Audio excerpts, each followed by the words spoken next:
Amigos, ¿qué tal? ¿Cómo están? Yo soy Arturo Trejo de Crónicas de Banqueta y pues como cada jueves tenemos un programa y este programa es especial, déjame decirte. Te saludo, Eduardo Casar, ¿cómo estás? Buenos días. ¿Qué tal? Buenos días, ¿cómo estás? ¿Cómo estás? Bien, bien, gracias por tu tiempo, por aceptar esta invitación y pues la verdad que yo espero no trabarme con lo nervioso que estoy, Eduardo, por hacer pues esta entrevista contigo. No, hombre, yo soy inofensivo, además estamos en Zoom. Exacto, Pues sí, exacto. todavía estuviéramos en una cantina frente a frente, ahí sí, tiene uno que andarse con reserva. Exacto. Aunque dicen que en las cantinas se hacen los mejores negocios, ¿no? Pues se supone que sí, porque el ánimo cambia, el estado de ánimo cambia. Cuando uno lee poemas, yo siempre les recomiendo a mis alumnos, miren, lean sus poemas ya como a la una, no vayan a ser de los que comienzan a leerlos a las 10, porque el estado de ánimo se vuelve, adquiere otra receptividad, ¿no? Exacto, exacto. Y esto es, el alcohol desinhibe, así como algunas sustancias, ¿no? La sal hace que los sabores se perciban mejor, el limón también desinhibe, así es el alcohol, y te Hasta que hace, llega un punto en que ya embrutece, exacto, igual como la sal. exacto. Oye, Eduardo, yo quiero Dime. comenzar con esta pregunta, porque creo que es importante, de no haber sido poeta, Eduardo, de no haber estudiado literatura. ¿Qué sería de Eduardo? ¿Dónde estarías trabajando? Híjole. No, realmente no me lo imagino, ¿eh? Es muy buena pregunta. Yo iba a estudiar economía porque se me hacía que con eso podía, es decir, con toda la idea de que había que estudiar carreras profesionales que te dieran dinero. Y en Exacto. esa época parece ser que estaba bien esa. Aunque yo soy un prófugo de las matemáticas, como muchos de letras, ¿no? Eh, y luego ya que llegamos a la carrera de letras, nos encontramos con la lingüística, que son como las matemáticas de las letras, y entonces uno sufre de todos modos.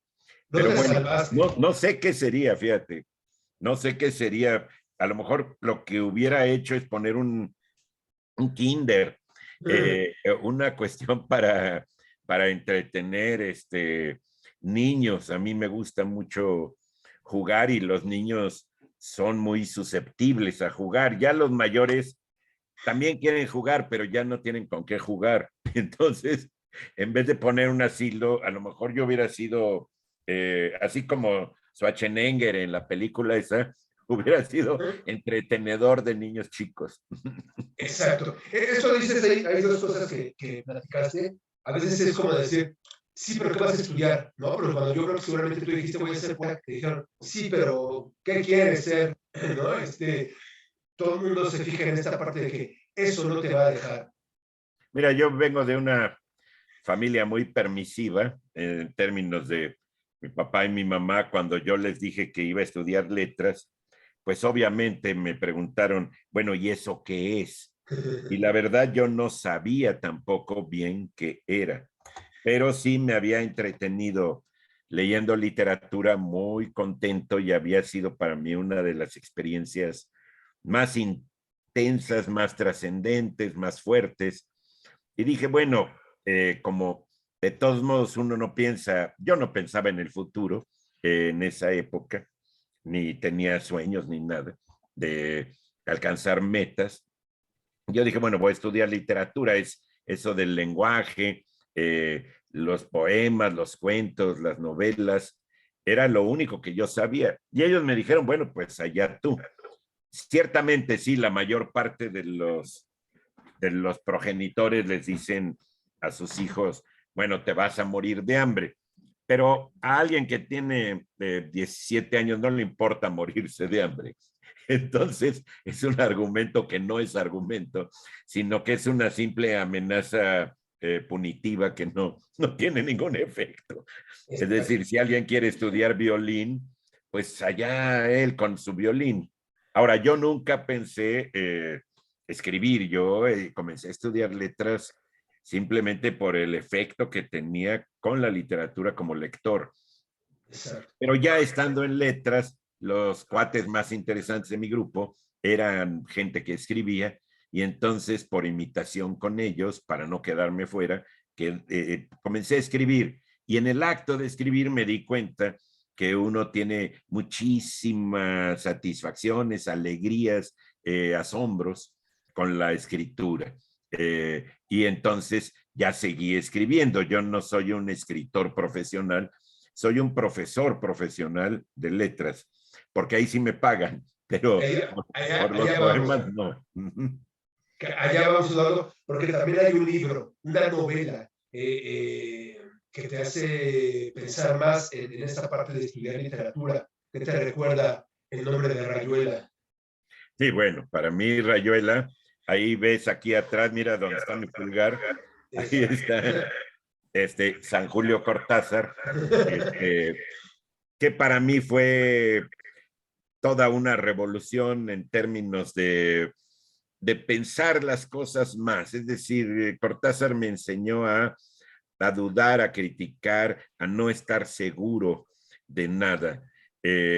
Y creo que eso, no en términos como de los filósofos que dicen, bueno, duda de todo, como Descartes y todo eso. No, sino con eventos reales, con situaciones, con imaginaciones. Yo decía, bueno, sí es cierto, porque uno tiene actitudes que Julito les llama gregarias, es decir, la pasta de dientes se aprieta de abajo hacia la punta.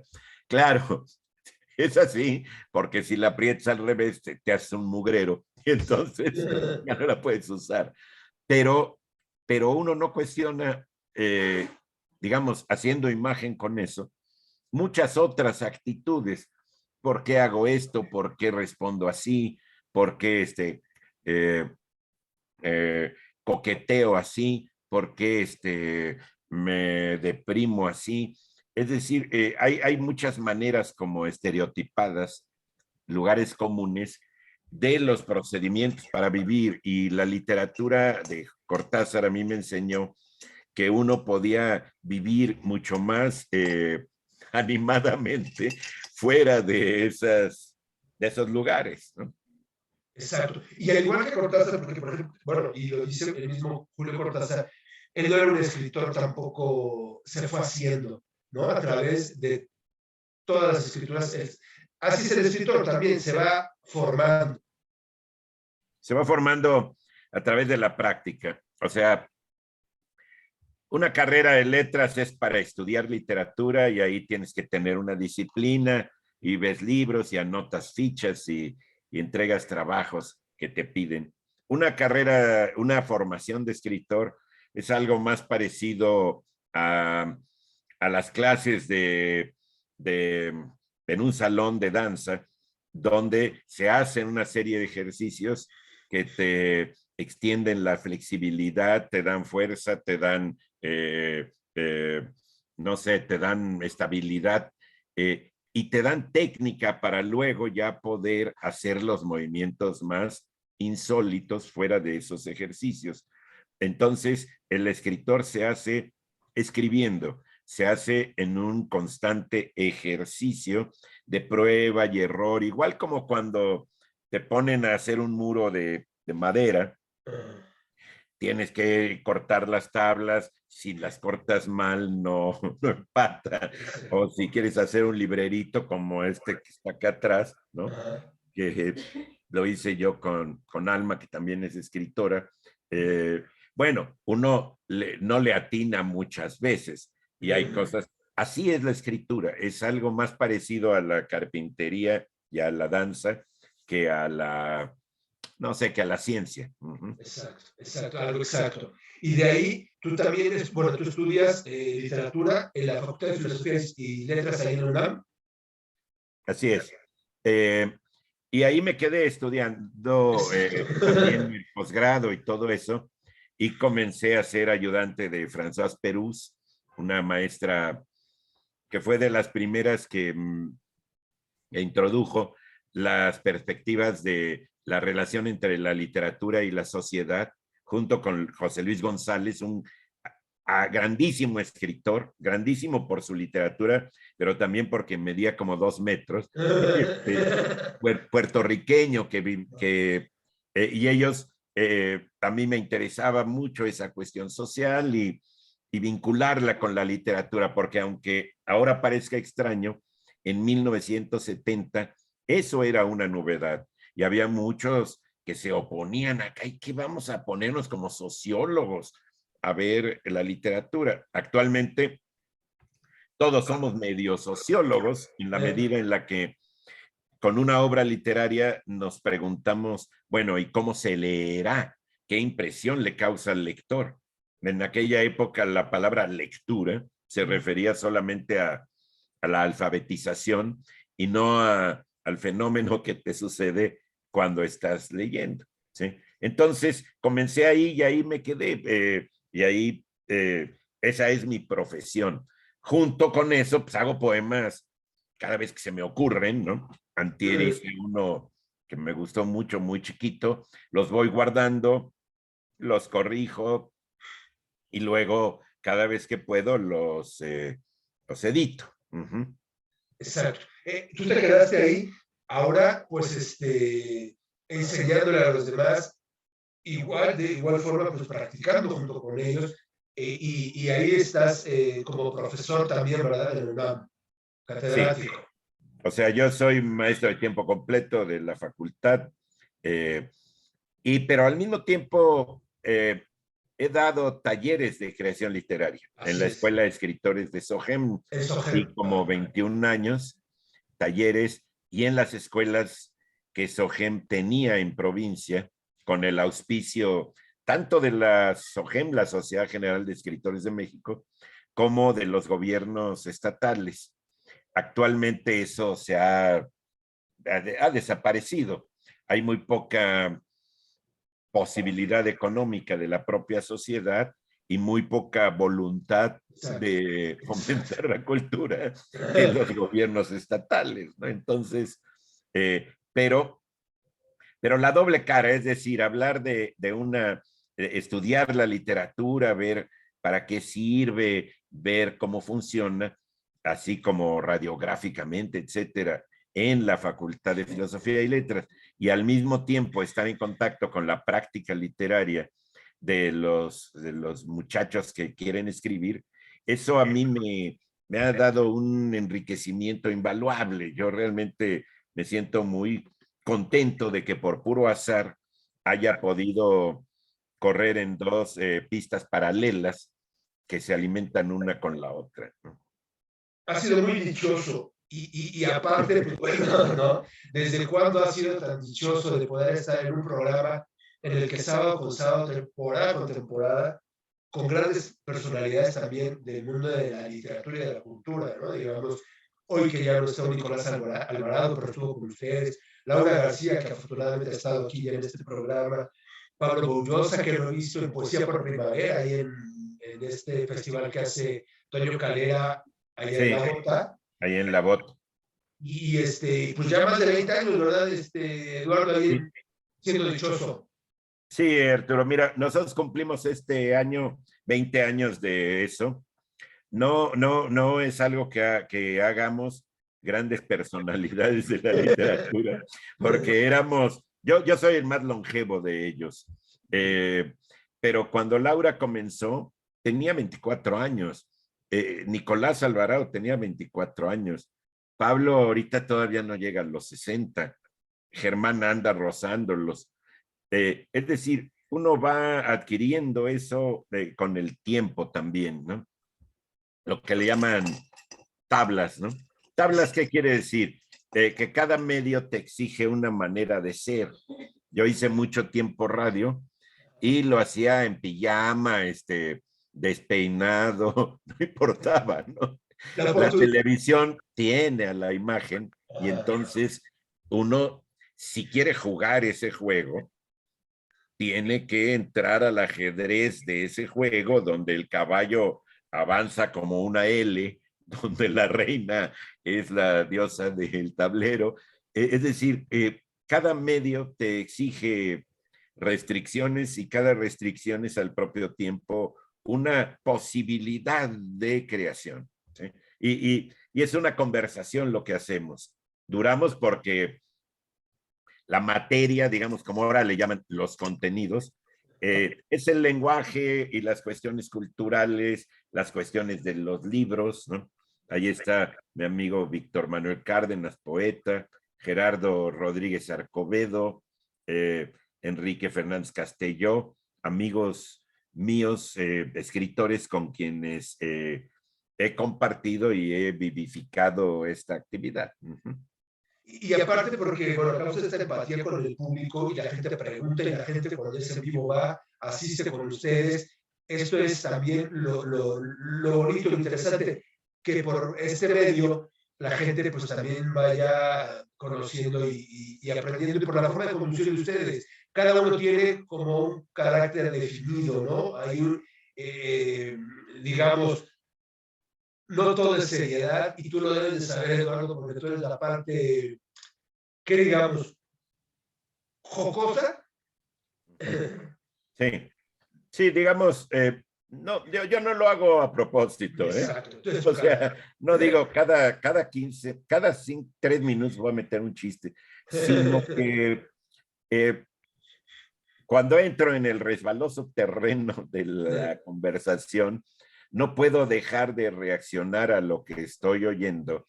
Y eso me pasa en la vida cotidiana, me pasa en las reuniones, me pasa en clase y me pasa ahí, ¿no?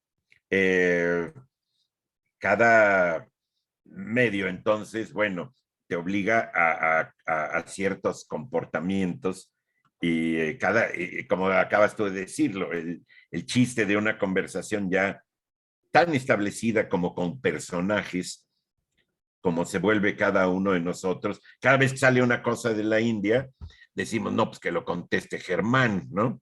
Que es el indiólogo de ahí, ¿no? Cuando estaba Nicolás, había una cuestión de la cultura pop o del cine gringo y él la contestaba. Es decir, tal vez un secreto de eso sea no hablar de lo que no sabes. Es decir, cuando uno sabe, es mejor quedarse callado, Exacto, ¿no? exacto. Y bueno, el poder es el poder de irradiación. Tú lo sabes por estas crónicas de banqueta. Si vas a cumplir 50,000 visitas, ¿no? O las que vayas a cumplir, ¿sí?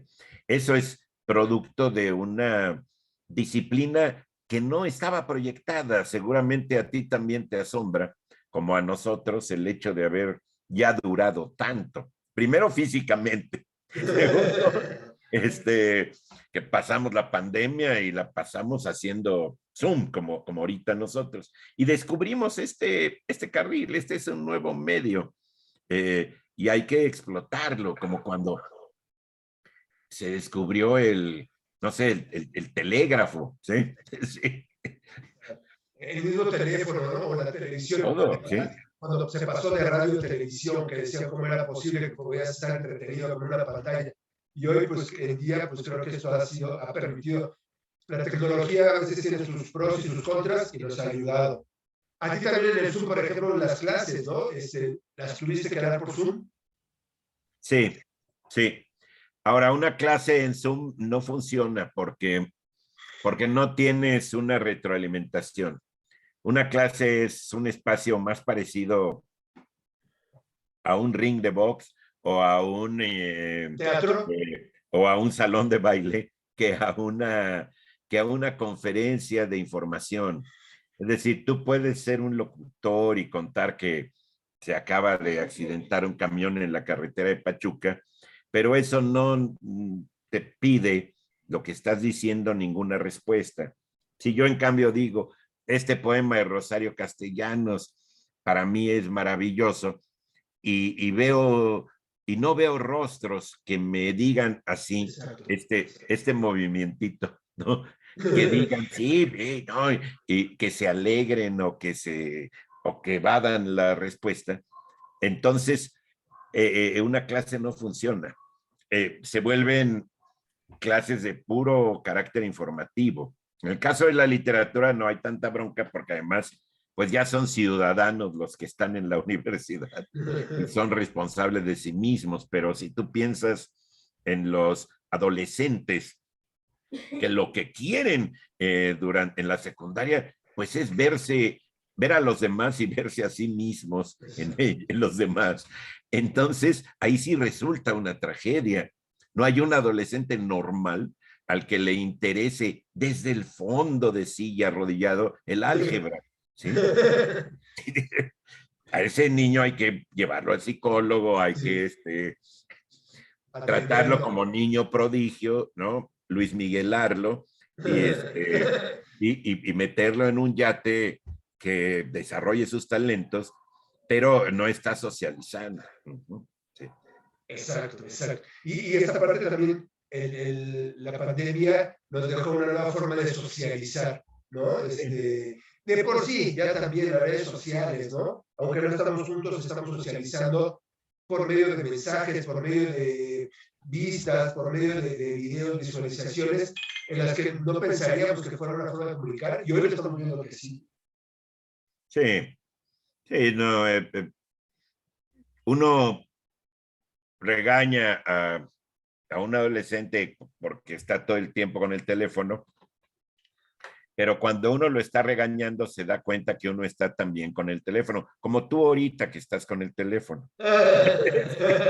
Exacto, Es decir, no nos libramos de eso, entonces hay que aceptar vivir exacto. con eso. Que lo mismo sucede en las clases, ¿no? Claro. En el Zoom, estar haciendo otra cosa, incluso a veces hasta por eso para la cámara, ¿no? Para poder hacer otra cosa, atender que la llamada, que la mamá, que ahí también eso fue un problema, no problema, sino el poder atender esto del tiempo que entonces como estabas en casa, entonces podías hacer esto y podías hacer lo otro y podías hacer mil cosas.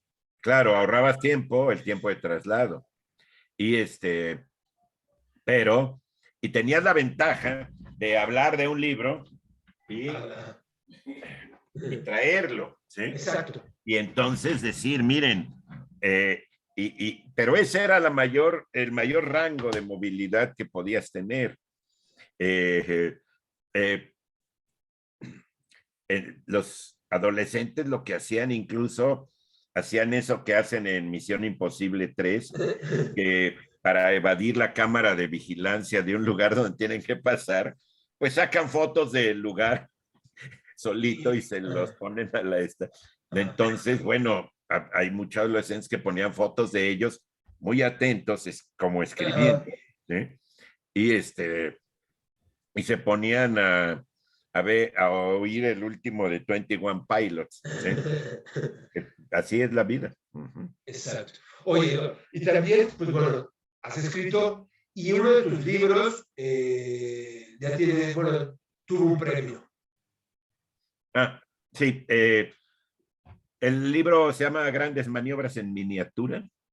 Fue el premio del Bicentenario Sor Juan Inés de la Cruz que dio Ajá, el ajá. Estado de México. Hicieron la edición del premio y luego afortunadamente lo reeditaron. No tiene, existe el libro y ahí anda, pero lo que no existe es la distribución que llegue a todos lados. Ese es un problema. Eh, Uno lo encuentra en las ferias del libro porque el Estado de México pone muy buenos stands y todo, y ahí está presente. Pero fuera de eso, no circulan. El afán de las novedades hace que no haya reediciones de libros, menos de poesía. Ya no digamos de poesía. Exacto. El mundo editorial ha cambiado también en este nuevo mundo de la tecnología, en esta nueva dimensión ha cambiado mucho. Ya hay autores que se autoeditan, ¿no? Y pueden vender su libro en estas plataformas. O también las editoriales, las grandes, han absorbido a las pequeñas y entonces han hecho conglomerados enormes y autores han sido, pues, muchos desplazados. Entonces, ha sido difícil hoy en día y aparte con estos nuevos contenidos también de poner, este es el bestseller, cuando el libro dices, pues es que no merece ese título. Y es verdad, la poesía la han relegado aún más. Sí, pero mira, la poesía muy relegada y todo, pero como Ana Frank, muy relegada y todo, tiene más movimiento a la larga. La poesía circula mucho en Internet. Yo en Ujú. una clase donde estoy hablando de poesía, les digo, busquen el poema Tus dientes de López Velarde y lo googlean y sale. Eh, Cosa que no sucede Sí. con la penúltima novela de Enrique Serna, ¿sí? Ajá. Es decir, lo googleas y lo que te sale es una oferta para que la compres, pero no la novela misma. Exacto. Entonces, la poesía es más parecida a las cucarachas, ¿no? Que se mueve por todos lados, anda en los rincones, la gente que le interesa, pues la busca y la encuentra. Eh, y creo que eso no está mal, es una característica de su formato, de su manera de ser, ¿sí? Y hablando también de poesía, ha cambiado esta poesía que antes era en verso, que después pues otro tipo de prosa, pero hoy es muy urbana y hoy hasta un slam de poesía hay. Sí, sí, hay hasta, digamos, como batallas Ajá, poéticas ajá, que tienen que ver con la improvisación. De hecho, una batalla de slam poética rapera, está asentándose en la tradición de las topadas de los sones huastecos, ¿sí? O del son de veracruzano, donde uno está y otro contesta, ¿no? exacto. Eso, los repentistas cubanos con las décimas, todo eso eh, adquiere otras formas, ¿sí? Eh, yo pongo un ejemplo, es decir, si tú ves bailar a esos chavos que bailan eh, ahí en el costado poniente de la catedral, que bailan Los sobre una danzantes. sola mano, que giran Ah, sobre el coco, eso es otro mundo, es otra manera de modificar el cuerpo que bueno, no tiene nada que ver con el danzón, pero tampoco está diciendo, tampoco está tapando al danzón ni anulándolo, ¿sí? exacto, Si exacto. alguien te dice, bueno, oye, pero no, el chiste es apretar con la sabia mano derecha a la pareja jadeante y orgullosa para comunicarle el ritmo rotundo de la sangre, que es la teoría del danzón de Danzón. Gonzalo Celorio, este, tú le dices, bueno, no, lo bonito del baile es poder girar sobre tu propia mollera sin morirte. Exacto, exacto. Es decir, todas esas formas que coexisten en la danza, coexisten en la literatura y hay que simplemente disfrutarlas, no ponerse uno a jerarquizarlas y pensar que solamente hay una vía, como decía Siqueiros, no hay más vía que la nuestra. No, pues también hay el caballete, hay la miniatura y la Exacto. acuarelita. Sí, sí, sí, sí, hay muchas técnicas, te digo, desde ahí mismo en Poesía por Primavera, desde un Rojo Córdoba con su slam, hasta, Ajá. ¿no? Hasta una poesía sad, por ejemplo, bueno, digamos, otro tipo de poesía que hace Carmen Lozán, por ejemplo, también, ¿no? Muy mística.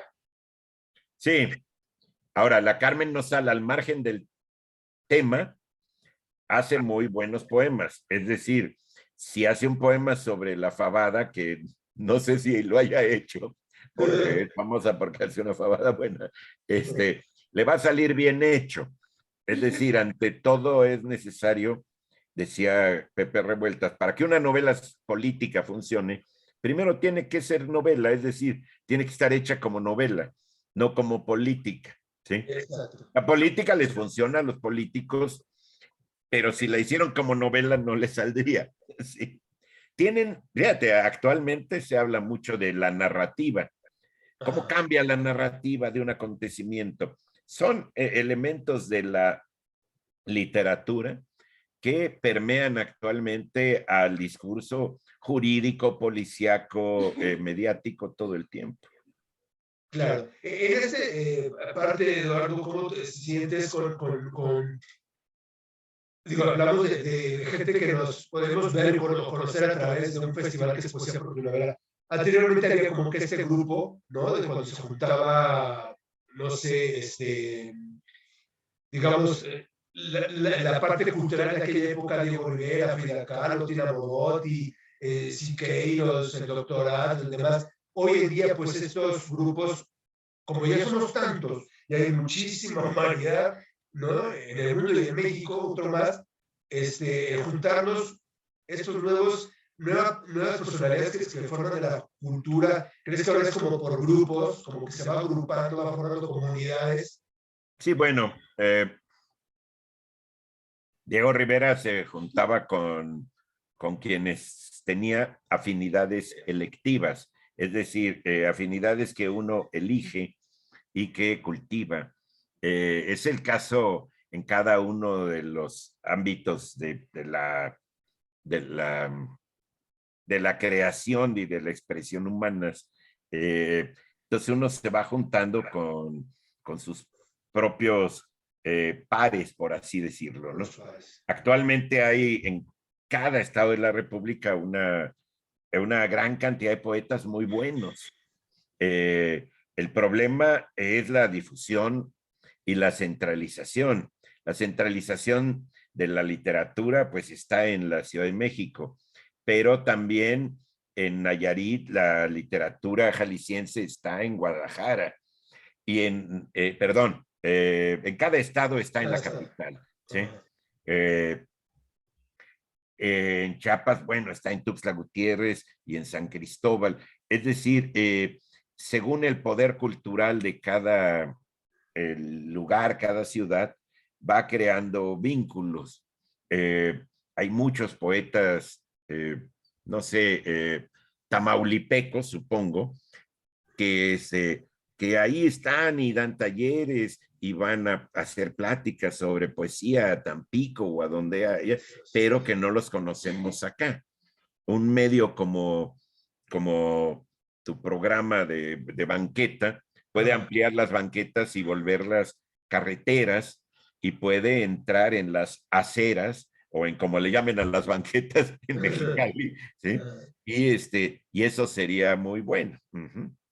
Sería fantástico y esto, pues bueno, te digo porque lo va acercando Carmen Rosal, le agradezco a Carmen, seguramente nos verá, por hacerse acercamiento cuando me dijo que te conocí, dije, oye, pues yo quiero entrevistarlo y se ha hecho realidad un sueño más porque así quería entrevistar a Laura, que gracias a la bota se hizo posible, a Pablo, Bollosa, a mucha gente que así he conocido y que formamos también estos pequeños grupos aquí en Crónicas de Banqueta para darlos a conocer y que más gente pues también los conozca, pero también participe con este mundo, con este contenido que nosotros les estamos dando.